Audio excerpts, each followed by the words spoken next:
Resumo do segundo livro de Moisés, chamado Êxodo. O segundo livro da Bíblia é Êxodo. O nome Êxodo significa saída. O livro recebe este nome porque relata a saída dos filhos de Israel do Egito em direção à terra prometida. Tudo começa com o nascimento de Moisés, o futuro líder do povo de Deus. Vivendo como príncipe no palácio, Moisés mata um egípcio para defender um israelita. Sabendo que foi descoberto, Moisés foge para Midian a fim de salvar sua vida. Em Midian, Moisés se casa e torna-se pastor de ovelhas. 40 anos depois de sua fuga do Egito, Moisés recebe o chamado desafiador da parte de Deus, ser o líder através de quem Deus tiraria seu povo da opressão no Egito. Êxodo narra a saída dos filhos de Israel do Egito. Depois que Deus enviou as terríveis pragas livres do Egito, o livro do Êxodo nos conta sobre a jornada, as dificuldades e os milagres realizados por Deus rumo a Canaã. Nos capítulos finais de Êxodo, Moisés recebe de Deus a ordem e os detalhes para a construção do tabernáculo, dos utensílios, da Arca da Aliança e das vestes sacerdotais. Enfim, o tabernáculo é concluído e a glória de Deus desce sobre ele. O livro termina com a nuvem de Deus sobre o tabernáculo durante o dia e o fogo de Deus sobre ele durante a noite. Dia e noite, eles podiam olhar para o tabernáculo e ter certeza de que Deus estava lá, cuidando e protegendo o seu povo. A verdadeira educação.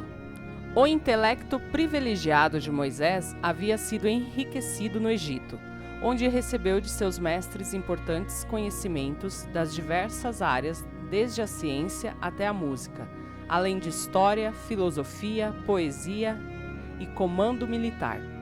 Concluídos os cursos, Moisés julgava-se apto para liderar o povo de Deus do Egito.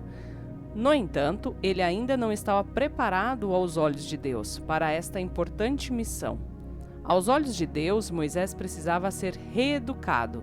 Foi por isso que ele o enviou para um curso de pós-graduação na Universidade do Deserto, onde por 40 anos aprendeu sobre valores como a renúncia, abnegação e humildade. Durante todo esse tempo, Deus o ensinou ao cuidar das ovelhas, para que se pudesse cuidar de seu povo. Ao receber o seu diploma, diante da sarça ardente, recebeu também o seu primeiro chamado para trabalhar para Deus. 40 anos antes, ele estava desejoso de ocupar o cargo de dirigente do povo de Deus, mas agora, surpreendentemente, rejeita a proposta. Quem sou eu? Essas palavras constituem a característica da verdadeira educação. Os riscos de menosprezar a Deus.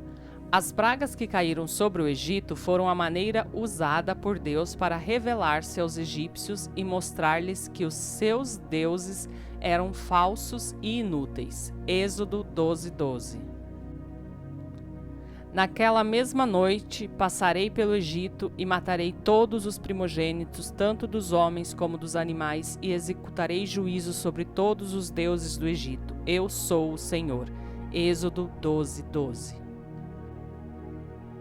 Os egípcios adoravam mais de 80 divindades, mas nenhuma delas pôde fazer nada para livrar a terra e o povo dos juízos enviados por Jeová.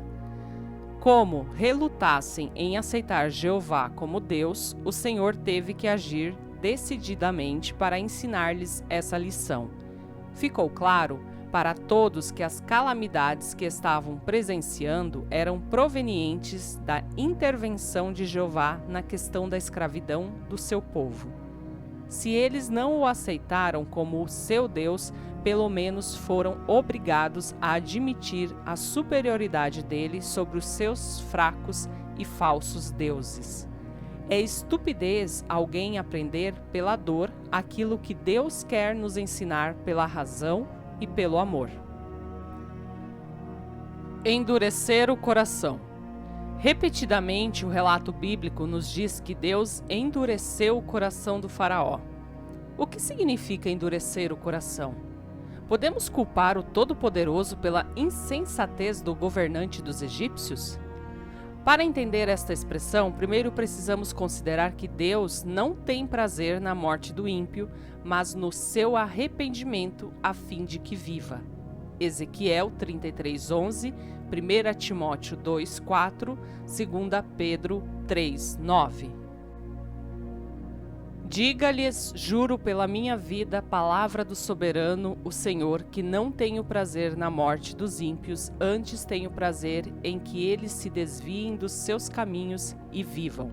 Voltem-se dos seus maus caminhos, porque o seu povo haveria de morrer, ó nação de Israel. Ezequiel 33:11. Que deseja que todos os homens sejam salvos e cheguem ao conhecimento da verdade. 1 Timóteo 2:4. O Senhor não demora em cumprir a sua promessa, como julgam alguns.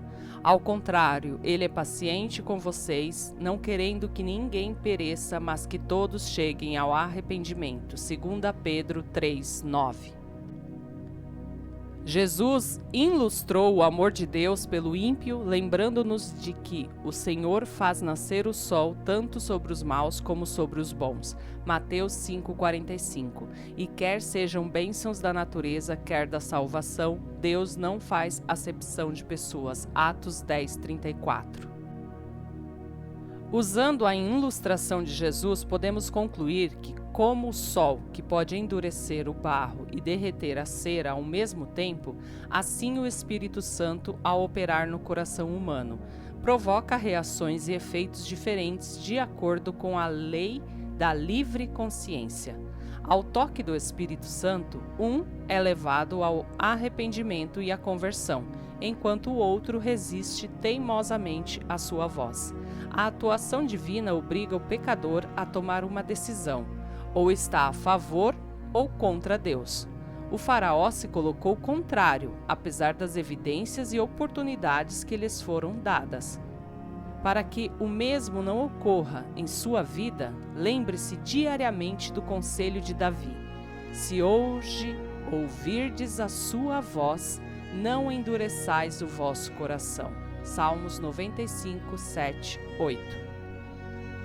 A Páscoa. A festa da Páscoa tinha uma aplicação tanto histórica como típica. A histórica apontava para a libertação da escravidão no Egito, enquanto que a típica apontava para a futura libertação da escravidão do pecado, quando o Cordeiro de Deus que tira o pecado do mundo morresse na cruz do Calvário. Na aplicação histórica, a Páscoa era uma festa destinada apenas ao povo judeu, enquanto que na típica é também para todos os que aceitam Jesus como seu Salvador pessoal. O Cordeiro Pascal lembrava Cristo, que deveria derramar o seu sangue para nos salvar.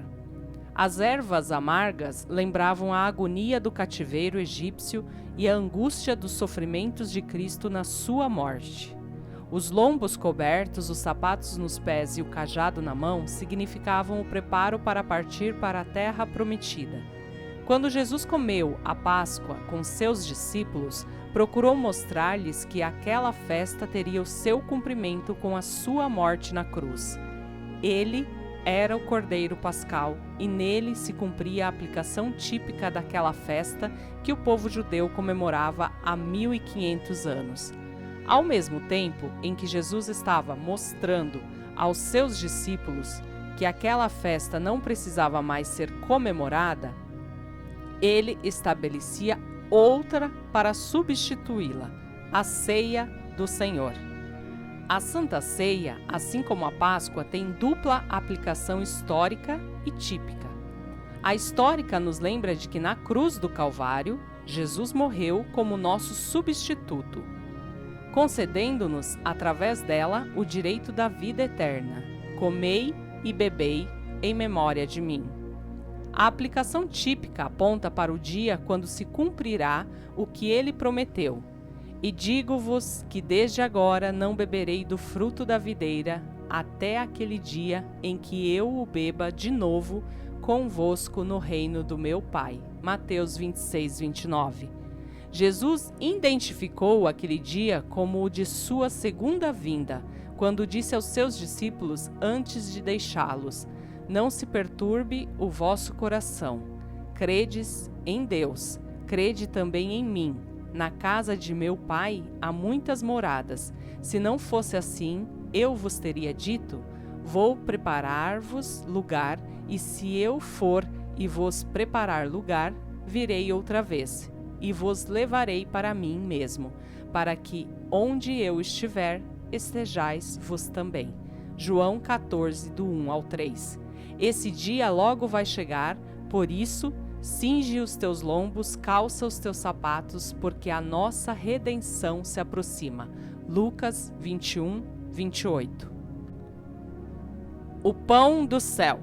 Podemos tirar uma lição importante para a nossa vida espiritual a partir do milagre do maná. Além dele ser um alimento para nutrir o corpo, era também um símbolo que remete a Jesus, o pão que desceu do céu. João 6,41. A pessoa que não se alimenta diariamente enfraquece, adoece e morre. Assim também acontece se não alimentarmos o nosso espírito diariamente do pão do céu. Enfraqueceremos, seremos dominados pela enfermidade do pecado e morreremos. O maná tinha que ser colhido diariamente, caso contrário, estragava. Isso nos leva a entender que a nossa experiência de ontem não serve para hoje. Todos sabemos que nossa vida devocional é importante. Algumas pessoas até fazem um esforço neste sentido por 1 ou 2 dias. Saltam uma semana e tentam outra vez.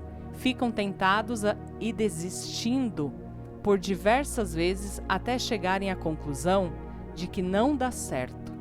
Descubra um tempo para se alimentar do pão do céu todos os dias. Tenha momentos de estudo da Bíblia e de oração a sós com Deus. Dessa maneira, Jesus, o pão da vida, tornará sua experiência espiritual forte e saudável. Sobre asas de águia. As águias se distinguem das outras aves pela majestade do seu voo, por sua força e sua rapidez. Elas constroem seus ninhos de graveto geralmente na copa de árvores altaneiras ou nas reentrâncias dos penhascos.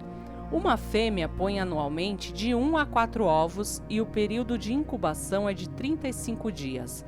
Os filhotes nascem cobertos de uma penugem branca que depois de 70 dias torna-se acastanhada. Alguns meses mais tarde, uma plumagem substitui a penugem e o filhote está pronto para aprender a voar. Quando chega esse momento, a mãe os empurra para fora do ninho e eles gritam com medo de cair das alturas. Apesar dos gritos, ela os força a deixar o ninho e os filhotes vão batendo desesperadamente as asas. A águia-mãe voa perto deles e os sustenta sobre as costas se eles correrem o risco de cair. Depois de algumas tentativas, os filhotes aprendem a voar e acompanham a mãe nos seus majestosos voos.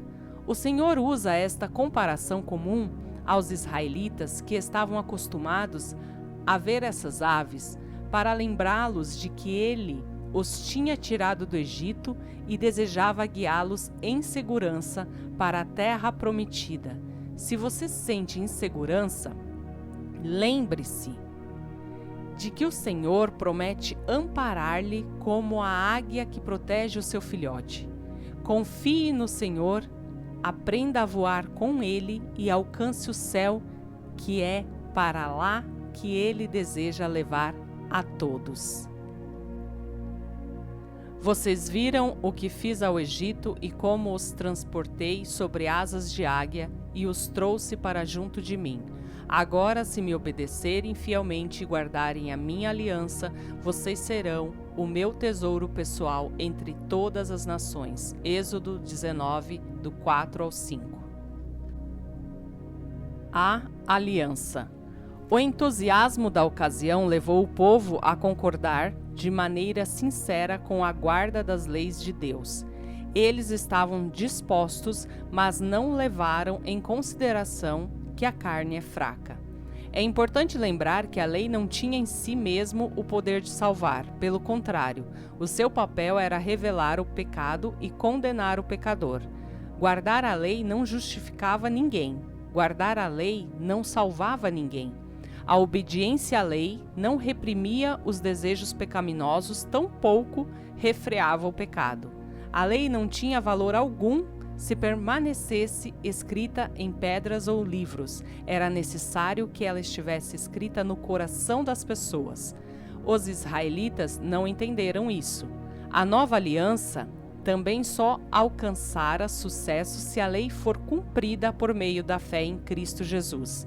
Não somos salvos porque guardamos a lei, mas por sermos salvos é que a lei torna-se o padrão de comportamento de vida para o crente. João 14, do 15 ao 23.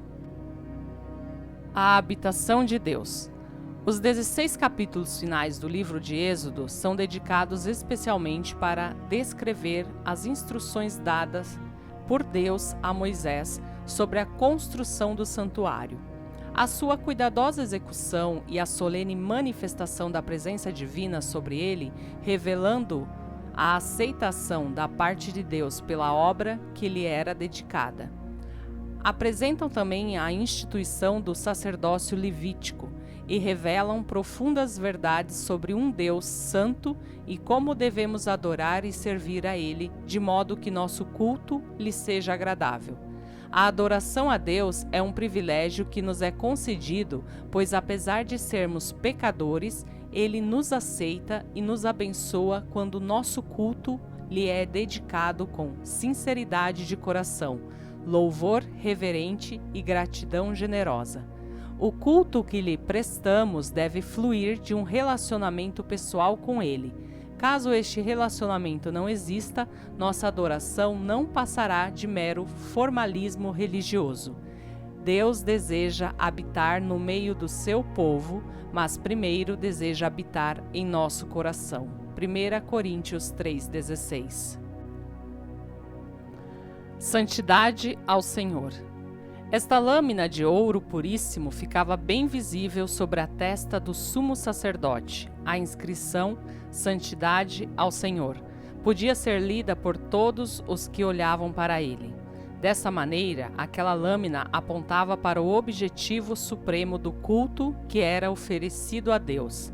Era uma constante lembrança de que a santidade da vida é um elemento essencial para que nosso culto seja aceitável ao Senhor. A consagração da vida a Deus é o principal culto que podemos prestar-lhe. Na verdade, cerimônias e serviços sem santidade não passam de movimentação estéril que Deus não pode aceitar, ou muito menos abençoar. Você é amigo de Deus? Quando conversamos com nossos amigos, costumamos ficar pedindo a eles coisas e favores. E como tem sido a sua conversa com Deus? Quando foi a última vez que você falou com Ele sem lhe pedir algo? Algumas pessoas acham que isso é difícil. Se o principal propósito da oração é a comunhão com Deus, para que nos tornemos amigos íntimos dele, por que então as nossas orações geralmente se desenvolvem apoiadas em coisas que temos que pedir? Devemos desconfiar de nossas intenções quando nos ajoelhamos para orar. Temos que compreender que se nas nossas relações humanas, a propósito de nossa conversação, não é obter algo de outra pessoa, senão a sua amizade com Deus não pode ser diferente. Moisés conversou com Deus como com um amigo. Você já conseguiu alcançar tal intimidade com nosso Senhor? Se sua comunhão com Deus consiste principalmente em pedir a sua ajuda e o seu perdão, não que você não deva fazê-lo. Experimente hoje conversar com Ele por uns 10 minutinhos sem lhe pedir nada. Talvez você descubra uma nova dimensão da oração que ainda não tenha experimentado. transparecendo a glória de Deus. Depois de experimentar o seu segundo encontro com Deus, Moisés desceu do monte com seu rosto resplandecendo como o sol. No primeiro encontro, quando esteve com Deus por 40 dias e 40 noites, porém isso não aconteceu. O que causou esta diferença? Provavelmente isso ocorreu porque Moisés se recusou a ser o progenitor do povo do concerto de Deus quando o Senhor lhe propôs esta honra. Em vez disso, abnegada e decididamente, ele se ofereceu para servir de expiação pelo pecado de Israel. Não é de surpreender que seu rosto tenha refletido a glória de Deus, porque o seu caráter já mostrava os traços do caráter altruísta do seu Redentor. Quando, como Moisés, nos esquecemos de nós mesmos na comunhão com Cristo, sairemos de sua presença impregnados de seus traços divinos. Talvez nosso rosto não resplandeça literalmente como o de Moisés, porém, aqueles com os quais nos comunicarmos sentirão a presença do Senhor em nossa aparência e em nossa conduta. A graça santificadora de Jesus acha-se à disposição de todos os que se dispuserem a renunciar o eu e a permitir que a glória de Deus seja vista em sua vida. Joias usadas na adoração. Para construir o santuário usou-se muito ouro, prata e cobre, além de pedras preciosas, tecidos, madeira e peles de animais. Tudo foi doado pelo povo, principalmente pelas mulheres, para demonstrar sua gratidão a Deus e o desejo de que ele habitasse no meio deles. A quantidade de ouro usada na construção ultrapassou 1 tonelada, e de prata 3 toneladas e 440 quilos, enquanto que o bronze estima-se em 2 toneladas e 420 quilos. Você tem sido generoso com a causa de Deus? As mulheres israelitas doaram suas joias e seus espelhos de bronze, demonstrando que estimavam mais o adorno do espírito do que a aparência exterior. Suas dádivas testificaram que elas amavam mais a Deus do que a si mesmas. A nuvem do céu. Esta nuvem tinha conduzido e protegido Israel desde Sucote.